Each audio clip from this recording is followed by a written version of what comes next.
le pido que usted se concentre en Colosenses capítulo 3. Colosenses capítulo 3. Y vamos a estudiar del 5 al 9. Colosenses 3, de 5 al 9.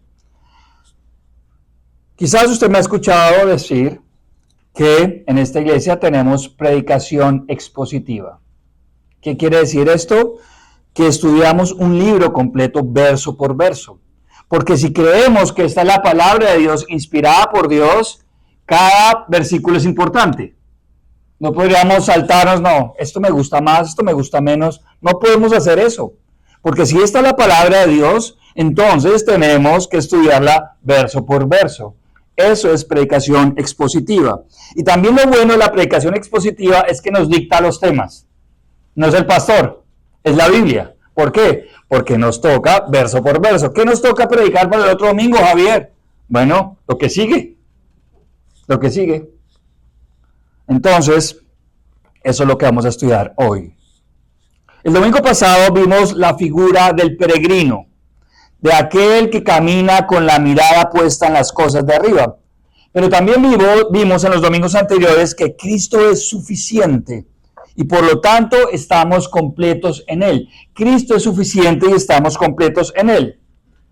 Pero ahora Pablo, el escritor de Colosenses, deja conceptos netamente teológicos. Si usted hace un barrido de lo que hemos visto en Colosenses, son temas teológicos, ¿no? La suficiencia de Cristo, la preeminencia de Cristo. Vamos a comenzar de aquí en adelante y eso es algo que suele hacer Pablo. Comienza con lo teológico y después lleva a lo práctico. Y esa es la idea, ¿cierto? Y hoy vamos a ver elementos prácticos. Sin embargo, hay un elemento que lucha en contra de esta verdad. Algo en nosotros que dice, Javier, es que yo no puedo tener los ojos puestos en lo celestial. Me cuesta tener la visión del peregrino. Me cuesta alejarme de lo terrenal. Hay una lucha en nosotros mismos. Y si usted lee allí su texto, versículo 5, haced morir pues lo terrenal. Esa es la lucha que tenemos. Hay una tendencia en nosotros en hacer lo malo. Eso es algo real, en pecar y colocar nuestra mirada de nuevo en lo terrenal. Veníamos hace 8 días a hablar del peregrino que coloca su mirada en lo celestial, pero nos damos cuenta que estamos en una guerra. Y nuestro peor enemigo, ¿sabe quién es? Nosotros mismos. Nosotros mismos. Hay esa tendencia en nosotros. Y Pablo utiliza conceptos metafóricos para hablar de esta guerra, para hablar de nuestra tendencia pecaminosa, la cual habita en nosotros. Es el concepto de la carne, por ejemplo, el concepto del viejo hombre, por ejemplo. Esta predicación tiene 2 partes. La primera parte la vamos a ver hoy y la segunda el siguiente domingo. Es importante que usted pueda escuchar las 2, porque son complementarias. Si usted escucha solo la de hoy, va a llevarse una idea sesgada de este texto. Necesita escuchar la de hoy en 8, así me aseguro que vengan. He titulado esta predicación La guerra en contra del viejo hombre. La guerra en contra del viejo hombre. Nuestro texto es, repito, Colosenses 3, de 5 a 9. El viejo hombre es como la protagonista de la siguiente historia. Ella se llama Violet Jessop, o Violeta Violet Jessop. Ella fue una enfermera y azafata en barcos a principios del siglo XX. Violet, fue una enfermera en barcos. En 1911 estuvo en el Olympic, un barco que se llamaba el Olympic, cuando chocó con otro barco y sobrevivió. En 1912 ella estaba a bordo del Titanic. Todos conocemos el Titanic. El día del famoso hundimiento. Y se salvó en un bote salvavidas. En 1916 estaba en el Britannic, un barco hospital que explotó por una mina en la Primera Guerra Mundial. ¿Ahí qué pasó? Se salvó nadando. Así sobrevivió a los 3 grandes desastres marítimos de la compañía White Star Line. Violet Jessop, ¿sabe qué apodo le colocaron? ¿Qué nombre? La dama insumergible. El viejo hombre es como la dama insumergible. Se resiste a morir en nosotros. Tiene las 9 vidas del gato. Pero la Biblia dice, y lo acabamos de leer, haced morir lo terrenal. Haced morir lo terrenal. Es un comando, es un imperativo. Los creyentes debemos llevar a la muerte lo terrenal, lo que se opone a la visión, esa visión del peregrino que busca los asuntos del cielo. Mis amados hermanos, el pecado es el principal enemigo para que usted y yo podamos vivir como peregrinos en esta tierra y tener la mirada en los asuntos celestiales. Porque el pecado nos aleja de lo espiritual, de lo celestial. El pecado nos lleva a tener una visión terrenal. Pablo nos dice, argumenten con lo terrenal que viven ustedes. No es el mundo, no es el diablo, es algo que vive en nosotros. Pablo nos dice, argumenten en contra de lo terrenal, o que lo justifiquen, o que se excusen. ¿Qué dice Pablo? Debemos darle muerte.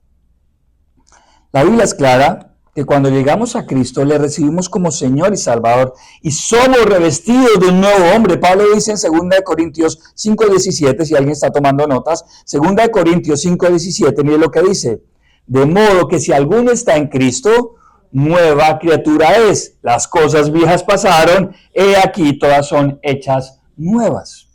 Somos una nueva criatura ahora que estamos en Cristo, pero tampoco podemos abandonar la idea que estamos en una guerra contra nuestro viejo hombre, nuestra carne, lo terrenal que habita en nosotros. John Owen, predicador del siglo XVII, escribió un libro que se llama La mortificación del pecado, publicado en 1656. John Owen, se lo recomiendo, La mortificación del pecado. Y él dice en ese libro, debes matar el pecado o el pecado te matará a ti. La palabra mortificación viene del latín mortificare, que significa hacer morir. John Owen nos dice que debemos mortificar el pecado tanto hasta que lo hagamos morir. Debemos hacer morir el pecado, mortificarlo, torturarlo hasta darle muerte, que muera de hambre porque no lo alimentamos. Hoy vamos a ver dos listados que Pablo enumera en este texto para clarificar cuáles son las obras del viejo hombre, de lo terrenal que habita en nosotros, cuáles son las obras de la carne que debemos hacer morir en nosotros. Estos listados no son exhaustivos. ¿A qué me refiero? No son todos los pecados que existen en el viejo hombre, no es una lista extensiva, son ejemplos. Pero también, además de esos dos listados, vamos a ver dos razones para mortificar el pecado. Dos listados, dos razones. Dos listados que nos hablan de las obras del pecado, de la carne, del viejo hombre, pero también dos razones para dejarlas. Vamos a ver 4 puntos en total. El primer listado está en nuestro verso 5, mira allí su Biblia. Este listado lo he llamado los pecados de impureza del viejo hombre. Los pecados de impureza del viejo hombre. Leamos el versículo 5. Haced morir pues lo terrenal en vosotros. ¿Cuál es lo terrenal que muestra allí Pablo? La palabra de Dios. Fornicación, impureza, pasiones desordenadas, malos deseos y avaricia, que es idolatría. Empecemos por el final, porque es impresionante. El tema central de este libro de Colosenses es la supremacía y la suficiencia de Cristo. Cristo es suficiente para todo lo que necesitamos para la salvación. ¿Y qué nos dice también Colosenses? Que gracias a eso somos completos en Cristo. ¿Recuerdan cuando vimos que estamos completos en Cristo? Ahora explica Pablo que el viejo hombre nos impulsa a desear más. Nosotros como creyentes estamos completos en Cristo. Pero ¿qué nos empuja el viejo hombre? ¿Sabe qué? A sentirnos que no estamos completos. Tenemos a Cristo, pero nos sentimos que no estamos completos. Y necesitamos algo más. Necesitamos buscar algo más. A concluir que Cristo no es suficiente. Lo cual, mis amados hermanos, nos lleva a la avaricia. Y esto nos lleva a buscar el culto a nuestros deseos y no perseguir la supremacía de Cristo. Esto es idolatría, y por eso Pablo termina con avaricia e idolatría en este versículo. La avaricia y la idolatría son el origen de todo pecado, porque nacen en el pensamiento mentiroso que no estamos completos y que Dios no es suficiente. Por eso tenemos que buscar algo más. Por eso tenemos que buscar a alguien más para que nos llene el vacío del corazón. Esto es impresionante. Por eso es tan importante la verdad bíblica. Porque si no creemos que estamos completos en Cristo y que Él es suficiente para vivir esta vida, entonces vamos a ceder a nuestro viejo hombre y vamos a vivir de nuevo con la visión terrenal de lo sensorial, de nuestros sentidos, y no a través de la fe. Vamos a ver el primer listado de una manera mucho más específica. ¿Cómo comienza este listado? Fornicación. ¿Qué es la fornicación? Es todo pecado sexual. La palabra en el idioma original, este libro se escribió en griego, la palabra en el idioma original es porneia. Porneia. ¿Te suena algo? Donde viene la palabra porné, que es prostituta en griego, y donde viene la palabra pornografía. Incluso la Biblia en 1 de Tesalonicenses 4.3, si quiere anotar, 1 de Tesalonicenses 4.3, mira lo que dice: pues la voluntad de Dios es vuestra santificación, que os apartéis de fornicación.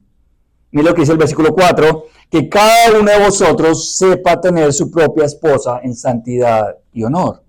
Lo que implica que el adulterio es fornicación. Todo pecado sexual es fornicación. ¿Saben? A Dios le importa nuestra sexualidad. A veces creemos, no, con la sexualidad eso es algo muy personal, muy íntimo. Dios, no te metas en esa área. A Dios le importa nuestra sexualidad. Hoy vivimos en una sociedad hipersexualizada. Las películas, los comerciales, las canciones, la comedia, los chistes, las novelas, hasta los noticieros han normalizado los pecados sexuales. A mí me impacta cómo los canales de comunicación le hacen entrevistas a mujeres y hombres que trabajan en pornografía. Que por cierto no le llaman pornografía, sino que ahora le llaman cine para adultos. El otro día en redes murió una actriz de cine para adultos. Y así titulaban: murió actriz de cine para adultos. Llamamos actriz, actores, algo que supuestamente era un arte del teatro. Amados hermanos, Dios espera santidad y pureza en nuestras vidas. A veces también escuchamos el adulterio y le llamamos desliz al pecado fuera del matrimonio. O excusamos a nuestros jóvenes diciendo, bueno, es que el problema son las hormonas. Dios espera de nosotros pureza, santidad en lo privado y en lo público. En varios versículos de la Biblia, Dios nos ordena que debemos huir de la fornicación. Huir. No es algo para dejar en un rincón escondido en nuestro corazón, porque creemos que nadie lo ve. Alguien dijo que la santidad es lo que somos cuando nadie nos ve. Muchos cristianos se quedan estancados en su vida espiritual porque han convivido con este tipo de prácticas. En lugar de hacerlas morir, han decidido convivir con ellas. Cristianos que no le dan la seriedad al pecado de la fornicación han terminado siendo esclavos, viviendo en medio del vacío, de la tristeza, en medio de la duda y la inconstancia en sus vidas espirituales. Hagan morir la fornicación, dice Pablo. Pero Pablo dice que no solo la fornicación es una obra o fruto del viejo hombre, también, le dice aquí la palabra de Dios, las impurezas. Este término tiene que ver con todo lo inmoral. Está relacionado más con el pensamiento sexual. A Dios le interesa nuestra pureza sexual en los hechos, pero también le interesa nuestra pureza sexual en los pensamientos, en nuestro corazón. Ustedes recordarán que dijo Jesús en Mateo capítulo 5, 27, oísteis que fue dicho, no cometerás adulterio, pero yo os digo que cualquiera que mira a una mujer para codiciarla, ya adulteró con ella en el corazón. No la ha tocado, pero está pensando en eso. Aquí también está el doble sentido en los chistes, la mirada lujuriosa. No es necesario el contacto físico para pecar delante de Dios. Lo que Jesús dice acá es que lo importante está en el corazón. Como creyentes debemos perseguir la pureza y la santidad en las acciones, pero también en nuestro ser interior, en nuestros pensamientos, en nuestros deseos. Mucha gente dice que la pornografía no le hace daño a nadie. Qué equivocados están. Lo que sucede es que la oportunidad para pecar con alguien no ha llegado. Y cuando llegue, las defensas en contra del pecado ya no van a existir. Pero la palabra de Dios dice más: pasiones desordenadas y malos deseos también tienen que ver con pecados sexuales y tienen que ver con desear cosas que sobrepasan los límites naturales. Aquí está todo tipo de excesos, cada vez más normales en nuestra sociedad. Todo esto está en el viejo hombre. Yo les digo que todos venimos con estas luchas en nuestro corazón. Todos. Venimos con esa tensión en nuestro corazón. Es el viejo hombre que quiere sobrevivir y tenemos que darle pelea. Todos venimos con este tipo de secuelas. Es el lastre que debemos aniquilar y mortificar, matar. Amados hermanos, yo quiero ser claro en esto. No estamos condenados a pecar en esta área para siempre. Podemos ser libres, podemos dejar lo terrenal y colocar la mirada en las cosas de arriba. Eso es posible. A veces creemos que ya todo está perdido porque he caído muchas veces. No es así. Por eso Pablo termina con la idea de la avaricia y de la idolatría. Porque sencillamente hemos cultivado el desear más. Y eso se ha convertido en nuestro Dios.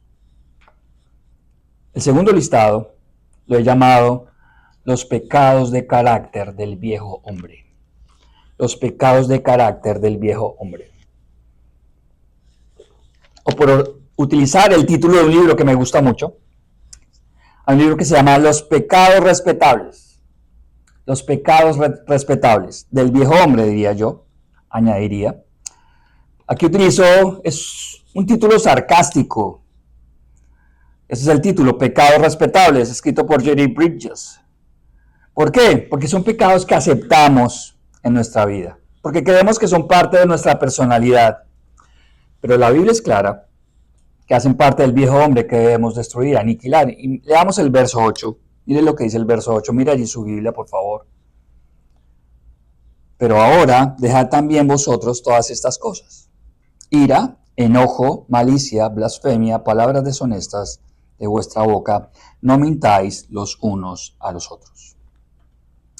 Pablo comienza otra vez con dejad, un término que se relaciona con quitarse la ropa. Más adelante Pablo utiliza vístanse del nuevo hombre, que es lo que vamos a ver en 8 días, como una metáfora.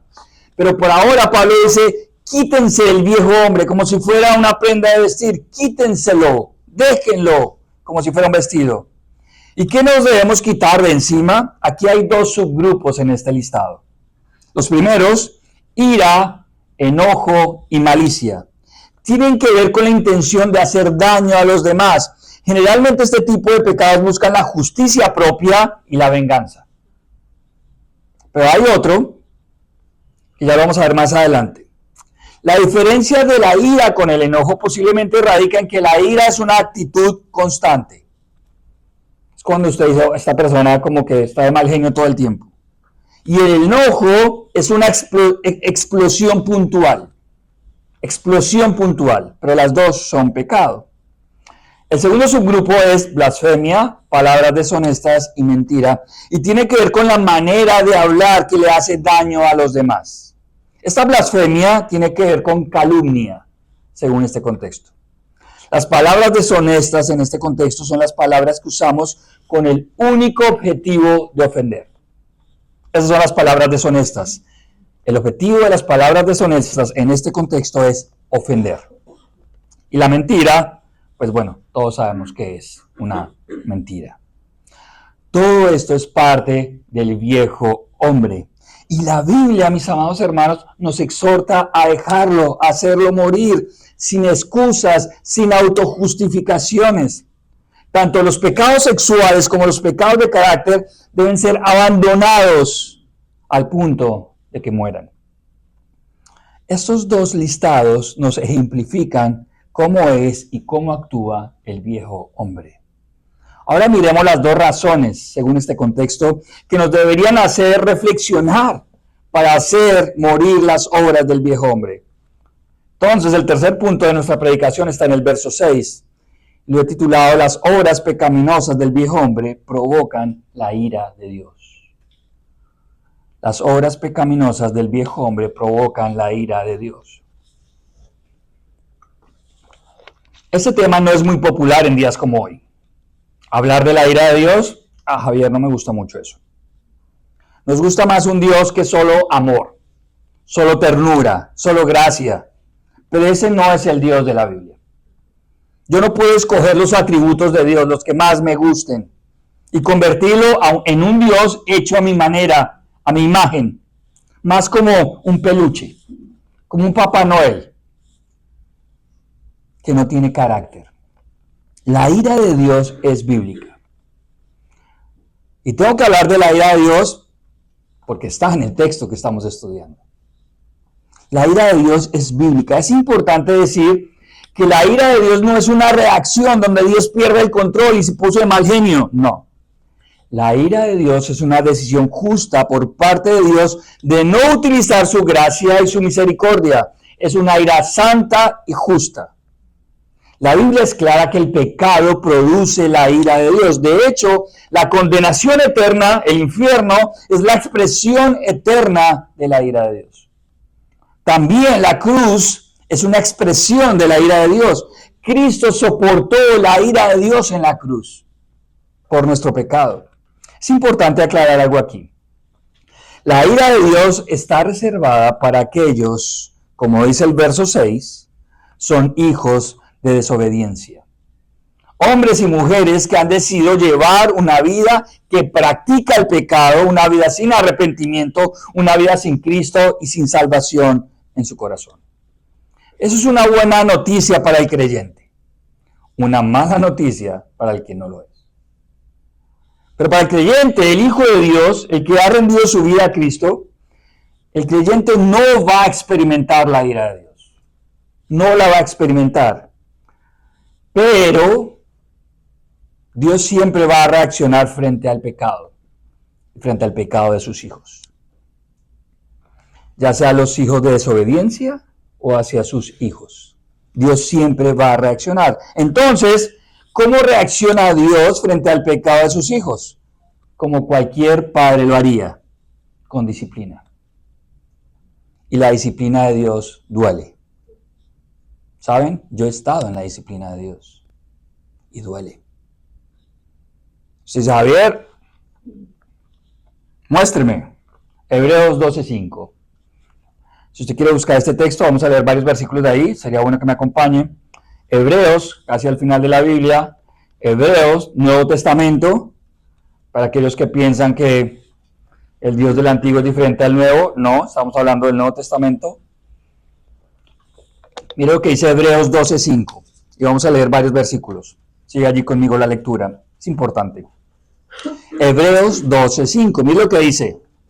Hijo mío, no menosprecies la disciplina del Señor, ni desmayes cuando eres reprendido por Él. Porque el Señor al que ama, disciplina y azota a todo aquel que recibe por hijo.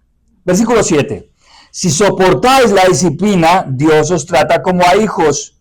Porque ¿qué hijo es aquel a quien el Padre no disciplina?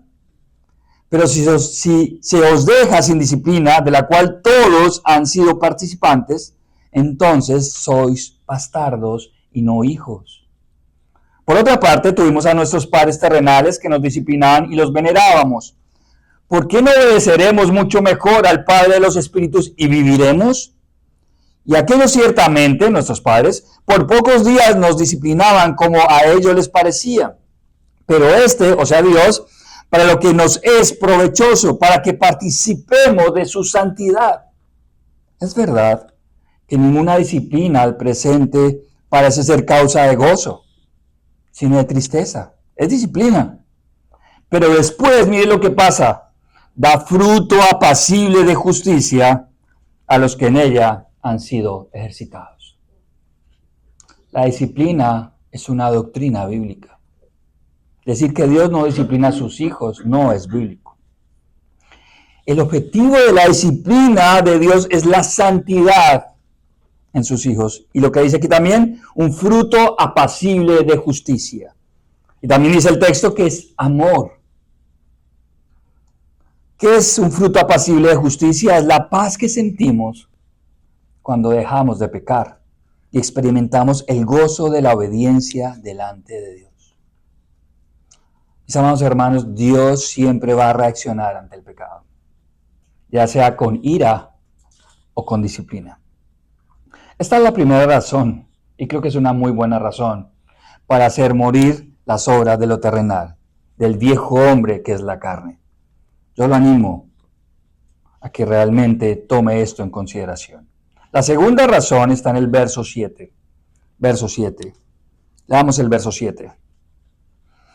En las cuales, estamos hablando del listado, en las cuales vosotros también anduvisteis en otro tiempo cuando vivíais en ellas. Este argumento es un ataque frontal ante el pensamiento que los creyentes tenemos la licencia de pecar porque somos seres humanos y nadie es perfecto. No sé si usted lo ha escuchado. Todos somos seres humanos. Nadie es perfecto.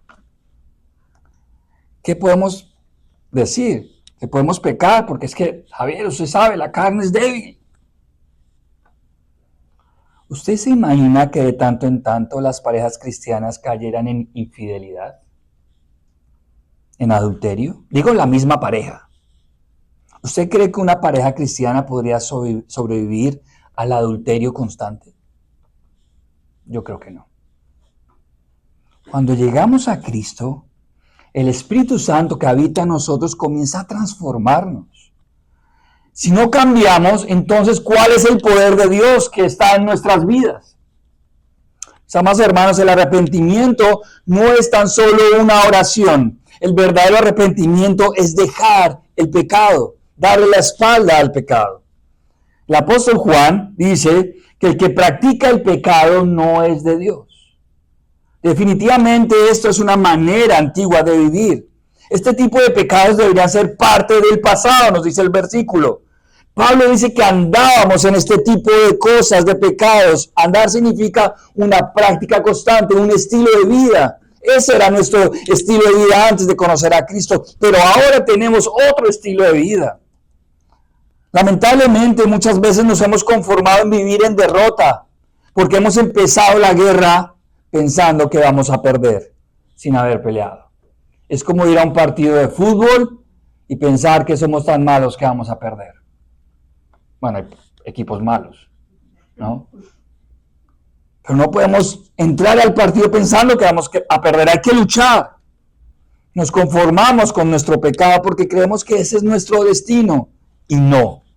Eso no es parte de lo que enseña la Biblia. Es parte del pasado según la Biblia. Dios espera que persigamos la santidad, que busquemos vidas piadosas, que nuestro amor por Él supere el amor por el pecado. A veces los creyentes tenemos el síndrome del recién casado. Su estado ha cambiado, ahora está casado, pero quiere disfrutar los beneficios del matrimonio, pero también quiere vivir como soltero. Y quiere las dos cosas al tiempo. Si usted viene a Cristo, ahora está unido a Él. Ha dejado el mundo, lo terrenal y lo carnal. Por eso Pablo dice que hemos muerto a nuestra manera antigua de vivir y ahora hemos resucitado en Cristo. Definitivamente hay un antes y un después de Cristo. Debe suceder en nosotros. Quiero tener algunas consideraciones finales en modo muy práctico. No estoy predicando perfección. Eso tiene que estar muy claro. Por eso es importante que usted venga en 8 días. No estoy predicando perfección, estoy hablando de transformación, de arrepentimiento. Cuando el verdadero creyente peca, ¿sabe qué sucede? Se arrepiente. Hay pesar, hay tristeza en su corazón. Busca a Dios en oración, pide perdón. No solo a Dios, sino a quien haya ofendido. Pelea, mortifica su propia carne, su propio pecado, se cae, se levanta, busca ayuda, no se rinde. Eso hace un verdadero creyente. Porque el pecado es algo que quiere abandonar a toda costa. Otra consideración. Alguien que no tiene a Dios, el concepto del pecado sencillamente no existe. Si usted, mi amado hermano, peca constantemente y usted sencillamente no siente nada de arrepentimiento, de sentirse mal, entonces yo lo invitaría a dudar de su relación con Dios. Un verdadero cristiano se lamenta por su pecado. El creyente descansa en que la gracia de Dios siempre es mayor que su pecado. Debemos recuperar la búsqueda de la santidad, de la integridad desde lo privado. Tenemos que crecer, mis amados hermanos, en nuestra fe, haciendo morir lo terrenal en nosotros. Yo quiero decirle una cosa. Si usted está luchando hoy en contra de su pecado, de su viejo hombre, de la carne, entonces le puedo asegurar que usted es un hijo de Dios. Aquel que no lucha en contra de su pecado, entonces Dios no le importa. Otra consideración. Luche en su mente que es imposible abandonar el pecado. Luche en contra de este pensamiento. Es imposible. Ese es el primer paso para la derrota. Por una gran razón. Usted no pelea solo. El Espíritu Santo que habita en usted le guía, le muestra el camino, le fortalece, le previene. Esto debe ser un motivo de oración, amada iglesia. Señor, quiero dejar mi viejo hombre atrás. Ayúdame a amar la santidad, porque esto te agrada a ti. Otra consideración. Abandone los pecados de impureza sexual, aunque nadie lo vea. ¿Por qué? Porque Dios lo ve. Incluso en lo más profundo de su corazón. No negocie con esto. Huya de la fornicación.